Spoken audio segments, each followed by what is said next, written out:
Bonjour Anna, Bonjour Valentin. bienvenue à toi pour cette session de printemps. Merci. Tu es professeur de yoga sur Lyon et tu proposes régulièrement des stages ici au domaine au fil des saisons. Tout à fait. Prochain stage prévu cet été. Pourquoi l'été est-il une période si puissante pour transformer son énergie? D'abord parce qu'on a du temps et que c'est une période de vacances. Donc, c'est une période où on a le temps de se consacrer à soi. Et souvent, on est plus détendu aussi. Et c'est une bonne occasion pour prendre du temps pour soi et pourquoi pas faire un stage de yoga ou ce type d'approche qui permettent de sentir vraiment l'avant et l'après. Le rythme est souvent trop soutenu, donc souvent notre corps nous invite à ralentir. Puis aussi la fatigue, le stress qui s'accumulent.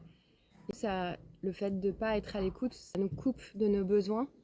Et à la longue, ça peut malheureusement déboucher sur des maladies ou des choses un peu plus lourdes du fait de ne pas avoir pris le temps de s'écouter quand c'était encore des petits signes. Alors quand on pense au yoga, on pense souvent aux postures. Pourquoi le yoga est-il bien plus qu'une pratique physique? Parce que le yoga, c'est le lien entre le corps et l'esprit. Ça nous vient de l'Inde, donc une culture où le corps et l'esprit ne sont pas séparés. Et ça touche à beaucoup de choses, notamment au système nerveux, et ça permet aussi de calmer le mental. Donc c'est pas uniquement physique. Et il y a la dimension spirituelle, bien entendu aussi, mais ça c'est un large sujet. Depuis quand pratiques-tu et qu'est-ce que le yoga a changé dans ta vie? Ça fait une petite vingtaine d'années quand même que je fais du yoga. Et qu'est-ce qu'il a changé énormément de choses. Mon hygiène de vie, tout d'abord. C'est vrai que voilà, j'ai un rythme de vie plutôt sain. Et mon rapport aux autres. Et mon énergie aussi. Je pense que j'ai de plus en plus d'énergie grâce à ma pratique quotidienne. Tu parles souvent de respiration dans les présentations que tu nous envoies pour le programme. Mm. Pourquoi la respiration est-elle au cœur de ton enseignement?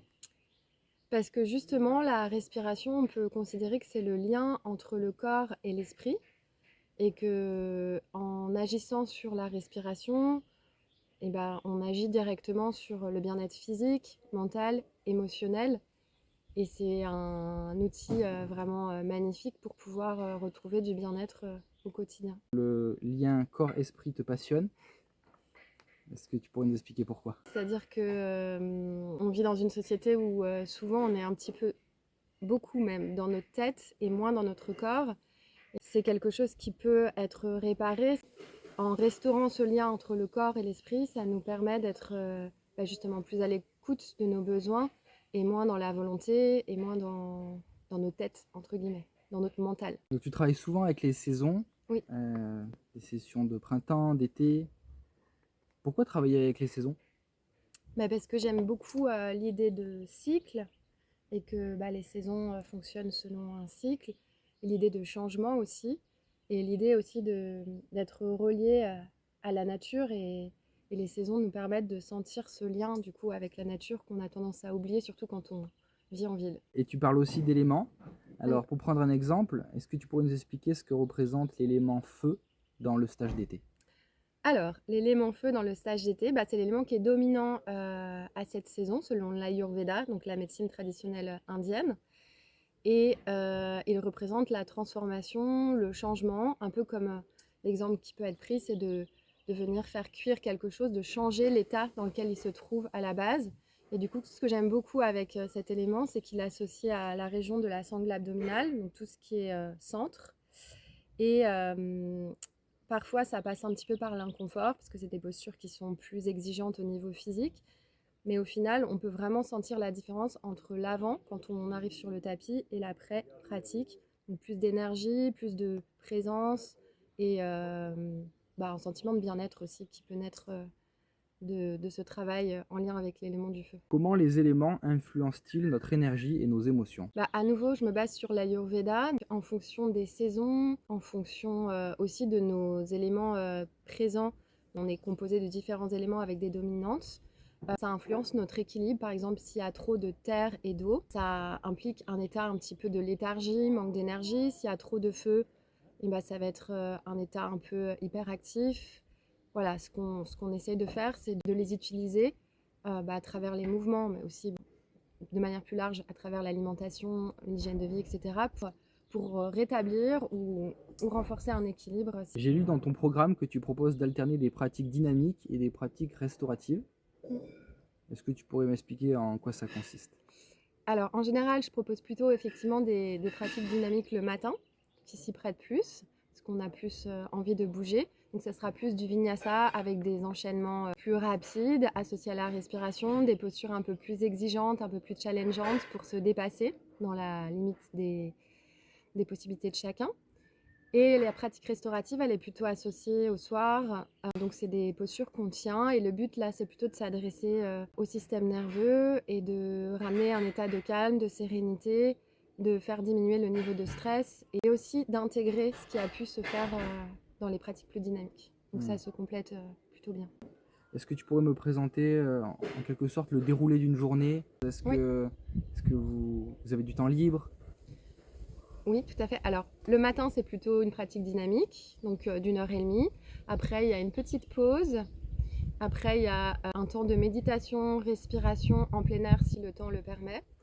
Après, il y a le déjeuner et une pause qu'on peut utiliser pour se promener parce que la nature est vraiment magnifique ou faire des choses qui nous font plaisir. C'est aussi un temps pour se retrouver soi-même. Donc écrire, lire, peu importe. Et après, l'après-midi, à nouveau, on retrouve une alternance entre une posture plus longue, plus de hatha yoga, donc c'est des enchaînements plus doux, et méditation, respiration ou pratique restaurative. L'idée, c'est de pouvoir avoir des temps d'intégration, des temps plus physiques, des temps pour soi. Voilà, trouver un équilibre entre ces différents moments de la journée pour que chacun puisse y trouver son compte. Qu'est-ce que les participants viennent chercher ici?